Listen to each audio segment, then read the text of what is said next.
नमस्कार प्रिय मित्रों, स्वागत है आप सभी का अपने चैनल कथा साहित्य दर्पण में। मित्रों, आज हम आपके समक्ष लेकर आए हैं मुंशी प्रेमचंद्र जी की एक बहुचर्चित कहानी बूढ़ी काकी, जो कि स्त्री विमर्श पर भी आधारित कहानी कही जा सकती है। तो जैसा कि अपने चैनल की परंपरा रही है, कहानी पर पहुंचने से पहले आइए जानते हैं संक्षिप्त सा परिचय मुंशी प्रेमचंद्र जी का।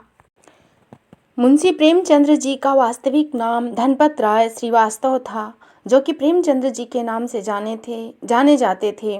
और इनका जन्म 31 जुलाई 1880 को तथा निधन 1936 ईस्वी में हुआ था। वे हिंदी और उर्दू के सर्वाधिक लोकप्रिय कहानीकार उपन्यासकार थे। मित्रों, प्रेमचंद्र जी के बिना हिंदी साहित्य में कहानी उपन्यास आदि के साहित्य की कल्पना भी नहीं की जा सकती। ऐसे महान प्रतिभा के धनी साहित्यकार उपन्यासकार कहानीकार प्रेमचंद्र जी का सेवा सदन, प्रेम आश्रम, रंगभूमि, निर्मला, गबन, कर्मभूमि, गोदान आदि लगभग 1.5 दर्जन से अधिक उपन्यास तथा कहानियाँ तो इन्होंने 300 के आसपास लिखी थी, जिनको कि मानसरोवर नामक 8 खंडों में बांटा गया है। कफन, पूछ की रात, पंच परमेश्वर, बड़े घर की बेटी, बूढ़ी काकी, 2 बैलों की कथा आदि 300 से अधिक कहानियाँ उन्होंने लिखी थी। प्रथम कहानियाँ तो उन्होंने उर्दू में लिखी। मित्रों, उनके उर्दू कहानियों का संग्रह, जो कि सोजे वतन के नाम से था, इसको अंग्रेज़ सरकार ने जब्त कर लिया था और इससे उनको विद्रोह की वो आ रही थी। और इस संग्रह को जब्त करने के साथ ही उन्होंने प्रेमचंद्र जी को धमकी दी थी कि आप अब लेखन कार्य नहीं करेंगे। इसके बाद ही उनके मित्र दया नारायण निगम जी के कहने पर उन्होंने प्रेमचंद्र नाम से लिखना शुरू किया। उसके बाद उन्होंने हंस पत्रिका का संपादन किया, जो कि बाद में घाटे पे चला गया और उसको बंद करना पड़ा। बाद में उनकी पत्नी के सहयोग से वह पुनः प्रकाशित हुआ। जीवन के अंतिम दिनों तक वे साहित्य सृजन में लगे रहे। महाजनी सभ्यता उनका अंतिम निबंध साहित्य है। व्याख्यान अंतिम कहानी उनकी कफन मानी जाती है। गोदान उनका अंतिम पूर्ण उपन्यास तथा मंगलसूत्र उनका अंतिम अपूर्ण उपन्यास है। मित्रों, ऐसी महान प्रतिभा के धनी मुंशी प्रेमचंद्र जी थे, जिन्होंने कि अपने आसपास की घटित घटनाओं को भी कहानी का आधार बनाया। जैसे कि उनकी कहानी गुल्ली डंडा, जिसमें कि उन्होंने अपने स्वयं के बचपन के अनुभव को व्यक्त किया। गुल्ली डंडा उनका परम प्रिय खेल था। इसी तरह उनके घर में एक नौकरानी थी, उसी को आधार लेकर उन्होंने बेटों वाली विधवा नामक कहानी लिखी। तो प्रेमचंद्र जी के बारे में जितना कहा जाए उतना ही कम है। तो चलिए इनकी ऐसी प्रसिद्ध कहानी पर चलते हैं, जो कि है बूढ़ी काकी। बुढ़ापा बहुधा बचपन का पुनरागमन हुआ करता है। बूढ़ी काकी में जिह्वा स्वाद के सिवा और कोई शेष चेष्टा न थी। न अपने कष्टों को आकर्षित करने की, रोने के अतिरिक्त उनका कोई दूसरा सहारा नहीं था। समस्त इंद्रियां, नेत्र, हाथ और पैर जवाब दे चुके थे। पृथ्वी पर पड़ी रहती थी और घर वालों से कोई बात उनकी इच्छा के प्रतिकूल करते, भोजन का समय टल जाता या उसका परिणाम पूर्ण न होता, अथवा बाजार से कोई वस्तु आती और न मिलती तो ये रोने लगती थी। उसका रोना सिसकना साधारण रोना न होता, वे गला फाड़ फाड़ कर रोती थी। उनके पति देव को स्वर्ग सिधारे हुए कालांतर हो चुका था। बेटे तरुण होकर चल बसे। अब एक भतीजे के अलावा और कोई ना था। उस भतीजे के नाम उन्होंने अपनी सारी संपत्ति लिख दी। भतीजे ने सारी संपत्ति लिखाते समय खूब लंबे चौड़े वादे किए, किंतु वे सब वादे केवल कुली डिपो के दलालों के दिखाए हुए सब जवाब थे। यद्यपि उस संपत्ति का वार्षिक आय लगभग 150-200 रुपए से कम न थी, तथापि बूढ़ी काकी को पेट भर भोजन भी कठिनाई से मिलता था।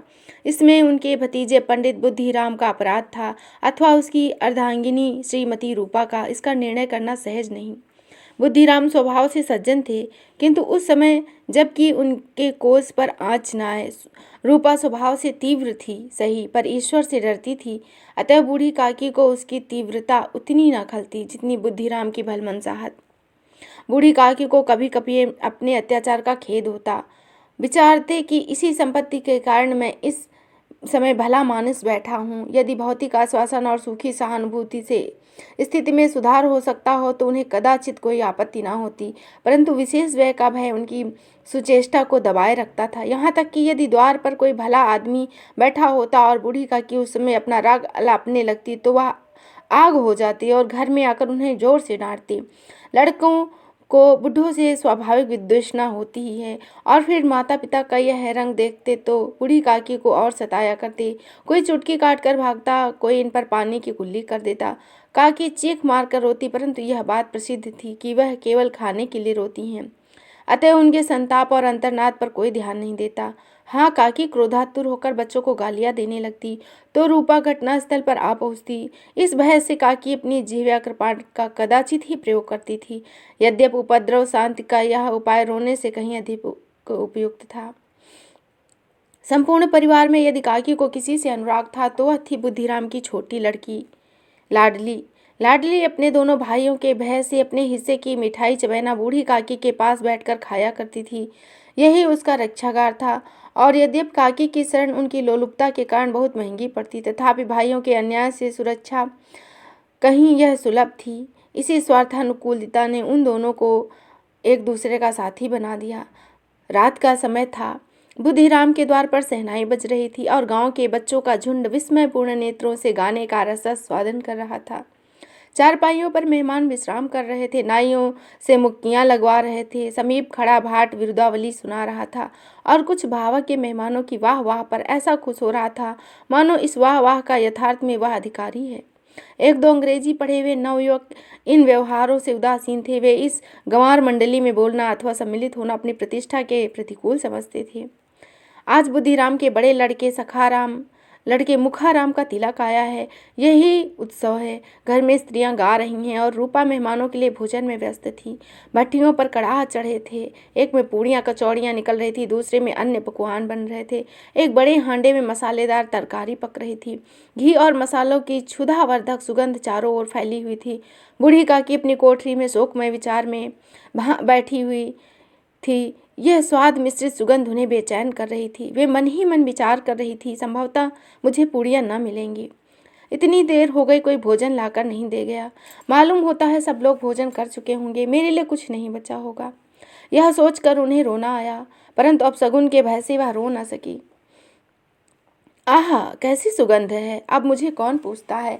जब रोटियों के ही लाले पड़े हैं तब ऐसे भाग्य कहाँ की भरपेट पूड़ियाँ मिले। यह विचार कर उन्हें रोना आया। कलेजे में हुक सी उठने लगी, परंतु रूपा के भय से उन्हें फिर मौन होना पड़ा।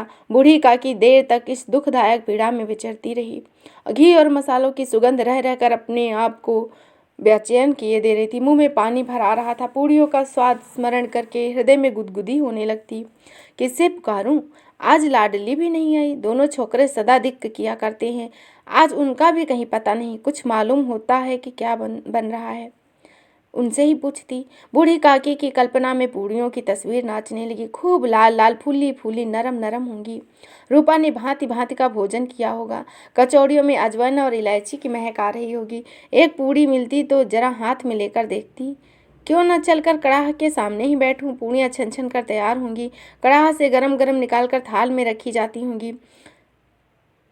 फूल हम घर में भी सूंघ सकते हैं, परंतु वाटिका में कुछ और ही बात होती है। इस प्रकार निर्णय करके बूढ़ी काकी उड़कू बैठे, हाथों के बल सरकती हुई बड़ी कठिनाई से चौखट से उतरी। धीरे धीरे रेंगती हुई कड़ाह के पास जा बैठी। यहाँ आने पर उन्हें उतना ही धैर्य हुआ जितने भूखे कुत्ते को खाने वाले के सम्मुख बैठने में होता है। रूपा उस समय कार्यभार से उद्विग्न हो रही थी। कभी इस कोठे में जाती, कभी उस कोठे में, कभी कड़ाह के पास आकर जाती तो कभी भंडारे में जाती। किसी ने बाहर से आकर कहा, महाराज ठंडाई मांग रहे हैं। ठंडाई देने लगी। इतने में फिर किसी ने आकर कहा, भाट आया है, उसे कुछ दे दो। भाट के लिए सीधा निकाल रही थी कि एक तीसरे आदमी ने आकर पूछा, अभी भोजन तैयार होने में कितना विलंब है? जरा ढोल मंजीरा उतार दो। अकेली स्त्री बेचारी क्या क्या करती। दौड़ते दौड़ते व्याकुल हो रही थी, झुलझुलाती थी, कुड़ती थी, परंतु क्रोध प्रकट करने का अवसर नहीं पाती थी। भय होता कहीं पड़ोसने यह न कहने लगे कि इतने में ही उबल पड़ी। प्यास से कंठ सूख रहा था, गर्मी के मारे फूकी जाती थी, परंतु इतना अवकाश नहीं था कि जरा पानी पी ले अथवा पंखा झल ले। यह भी खटका था कि कहीं जरा आँख हटी और चीजें न लुट जाएं। इस अवस्था में उसने बूढ़ी काकी को कड़ाह के पास बैठे देखा तो जल गई। क्रोध न रुक सका और इसका भी ध्यान न रहा कि पड़ोसनी बैठी हुई है। मन में क्या कहेंगी, पुरुषों में लोग क्या सुनेंगे और कहेंगे। जिस प्रकार मेढक के चूहे पर झपटता है उसी प्रकार वह बूढ़ी काकी पर झपटी। उन्हें दोनों हाथों से झटक कर बोली, ए से पेट में आग लगे, पेट है या भाड़, कोठरी में बैठे हुए क्या दम घुटता था? अभी मेहमानों ने नहीं खाया, भगवान का भोग नहीं लगा, तब तक धैर्य न हो सका, आकर छाती पर सवार हो गई। जल जाए ऐसी जीभ, दिन भर खाती न होती तो न जाने किसकी हांडी में मुंह डालती। गांव देखेगा तो कहेगा बुढ़िया को भरपेट खाने को भी नहीं मिलता। इस तरह मुंह बाए फिरती है, डायर न मरे न माचा छोड़े। नाम बेचने पर लगी है, नाक कटवा कर ही दम लेगी। इतना ठूसती है, न जाने कहाँ भस्म हो जाता है। भला चाहती हो तो जाकर चुपचाप कोठरी में बैठ जाओ। जब तक घर के लोग नहीं खा लेंगे तब तक तुम्हें भी नहीं मिलेगा। तुम कोई देवी तो नहीं हो, चाहे किसी के मुंह में पानी ना आए, तुम्हारी पूजा पहले हो जाए। बूढ़ी काकी ने सिर उठाया, न रोई न बोली, चुपचाप रेंगती हुई अपनी कोठरी में चली गई। आवाज ऐसी कठोर थी कि हृदय और मस्तिष्क की संपूर्ण शक्ति, संपूर्ण विचार और संपूर्ण भार उसी ओर आकर्षित हो गए थे। नदी में जब कगार का कोई बृहद खंड कटकर गिरता है तो आसपास के जल समूह को चारों ओर से उस स्थान को पूरा करने के लिए दौड़ना पड़ता है। भोजन तैयार हो गया, आंगन में पत्तले पड़ गए, मेहमान खाने लगे। स्त्रियों ने जेवनार गीत आरंभ कर दिया। मेहमानों के नाई और सेवक गण भी उसी मंडली के साथ किंतु कुछ हटकर बैठकर भोजन करने लगे। परंतु सभ्यतानुसार जब तक सब खा न चुके तब कोई नहीं उठता था। एक दो मेहमान जो पढ़े लिखे थे, सेवकों के दीर्घाहार पर झुलझुला रहे थे। वे इस बंधन को व्यर्थ और बेकार की बात समझते थे। बूढ़ी काकी अपनी कोठरी में जाकर पश्चाताप कर रही थी। मैं कहाँ से कहाँ गई। उन्हें रूपा पर क्रोध नहीं आ रहा था, अपनी जल्दबाजी का दुख था। सच ही तो है, जब तक मेहमान नहीं खा चुकेंगे तो घर के लोग कैसे खाएंगे। मुझे इतनी देर भी सब्र नहीं है। सबके सामने पानी उतर गया। अब जब तक बुलाएगी नहीं तब तक मैं नहीं जाऊंगी। मन ही मन इस प्रकार का विचार कर कर वह बुलाने की प्रतीक्षा करने लगी। परंतु घी की रुचिकर सुबास बड़ी धैर्य परीक्षक प्रतीत हो रही थी।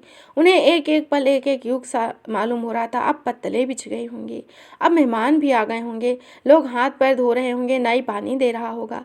मालूम होता है लोग खाने बैठ गए, जेवनार गाया जा रहा है।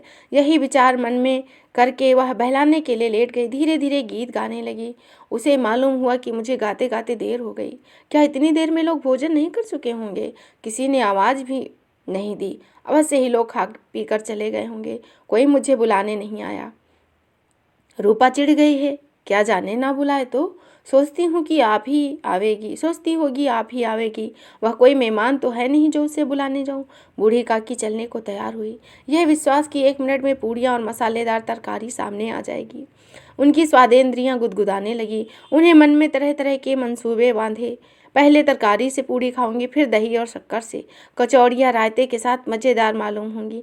चाहे कोई बुरा माने चाहे भला, मैं तो मांग मांग कर खाऊंगी। लोग यही कहेंगे कि इन्हें विचार नहीं। कहा करे, इतने दिन बाद पूड़ियाँ मिल रही हैं तो मुंह जूठा करके थोड़े उठूंगी। वह उड़कू बैठे बैठे सरकते हुए आंगन में आई। परंतु हाय दुर्भाग्य, अभिलाषा ने अपने पुराने स्वभाव अनुसार समय की मिथ्या कल्पना की थी। मेहमान मंडली अभी बैठी हुई थी। कोई खाकर उंगलियां चाट रहा था, कोई तिरछे नेत्रों से देखता था कि और लोग अभी कितना खाएंगे। कोई इस चिंता में था कि पत्तल पर पूड़ियाँ पड़ी हैं, किसी तरह इनको खा लिया जाए। कोई दही खाकर चटकारा लगा रहा था, परंतु दूसरा दोना मांगते हुए संकोच कर रहा था।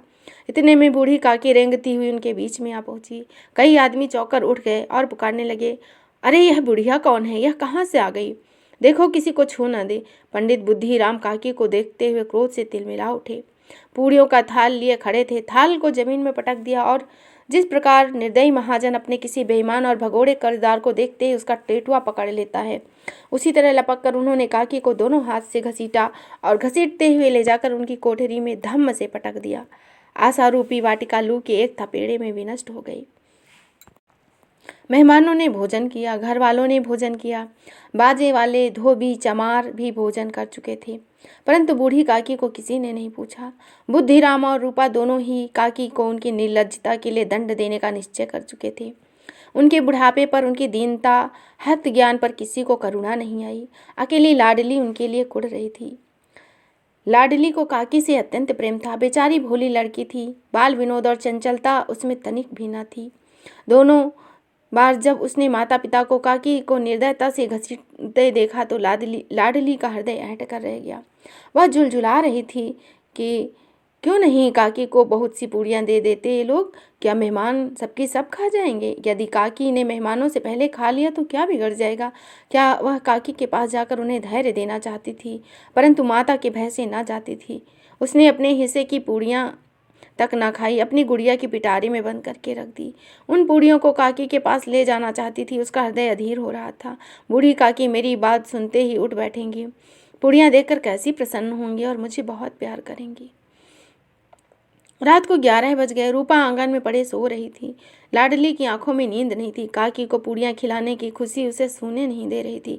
उसने गुड़िया की पिटारी सामने रखी थी। उसको जब विश्वास हो गया कि अम्मा सो रही हैं तो वह चुपके से उठी और विचरने लगी।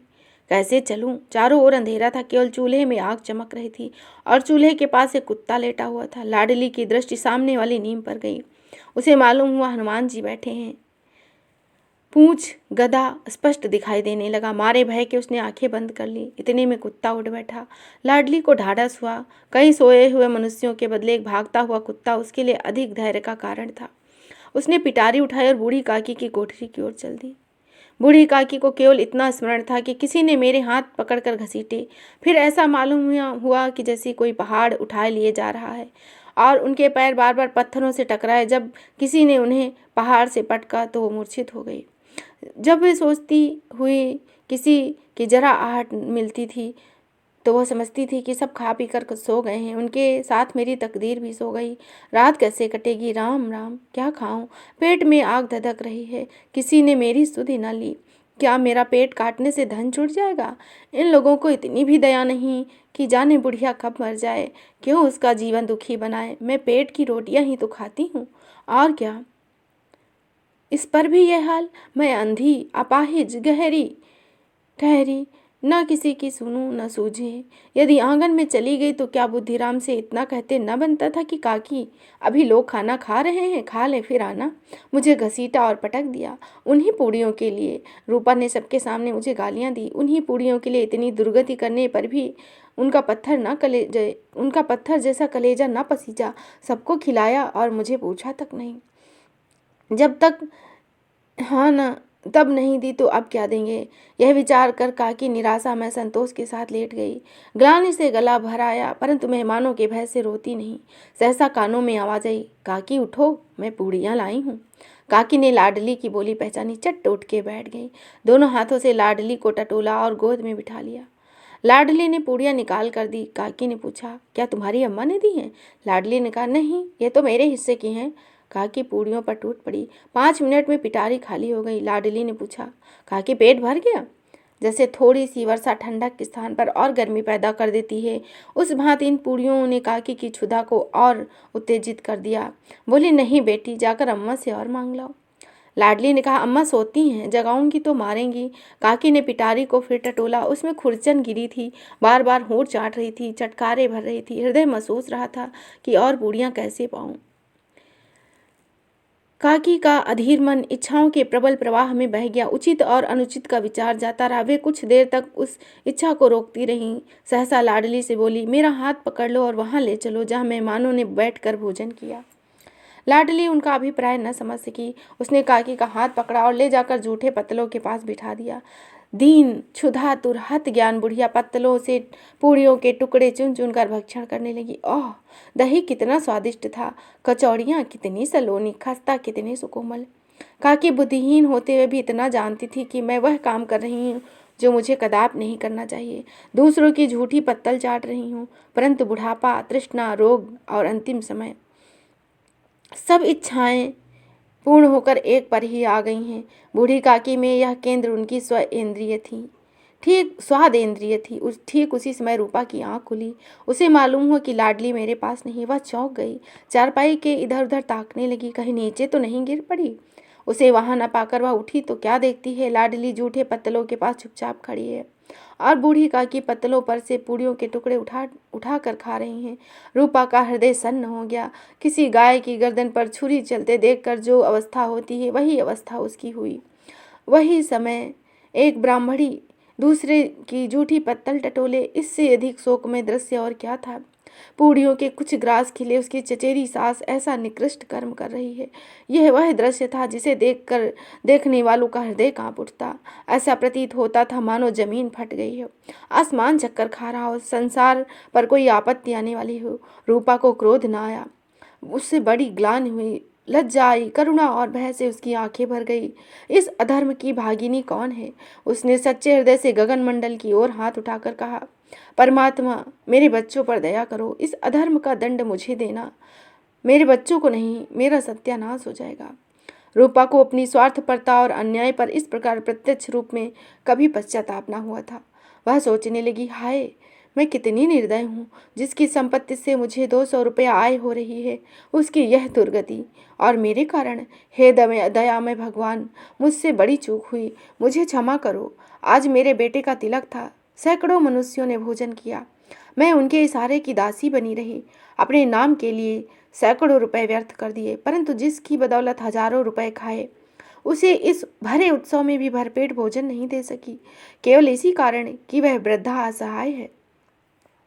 रूपा ने दिया जलाया, अपने भंडार का द्वार खोला और एक थाली में संपूर्ण सामग्रियां सजाकर बूढ़ी काकी की ओर चल दी। आधी रात जा चुकी थी, आकाश पर तारों का थाल सजा हुआ था और उन पर बैठे देवगण स्वर्गीय पदार्थ सजा रहे थे, परंतु उसमें किसी को वह परम आनंद प्राप्त न हो सका जो बूढ़ी काकी को अपने सम्मुख थाल देकर प्राप्त हुआ। रूपा ने रुद्ध कंठ से कहा, काकी उठो, भोजन कर लो, मुझसे आज बड़ी भूल हुई, उसका बुरा न मानना, परमात्मा से प्रार्थना कर दो कि वह मेरा अपराध क्षमा करे। भोले भाले बच्चों की भांति जो मिठाई पाकर मार और तिरस्कार सब भूल जाता है, बूढ़ी काकी वैसे ही सब भूल कर खाना खाने बैठ गई। उनके एक एक रोए से सच्ची सद इच्छाएं निकल रही थी और रूपा बैठी स्वर्गीय दृश्य का आनंद लेने में मग्न थी। तो इस तरह आपने सुनी मुंशी प्रेमचंद्र जी के द्वारा लिखी हुई एक हृदय स्पर्शिनी कहानी बूढ़ी काकी।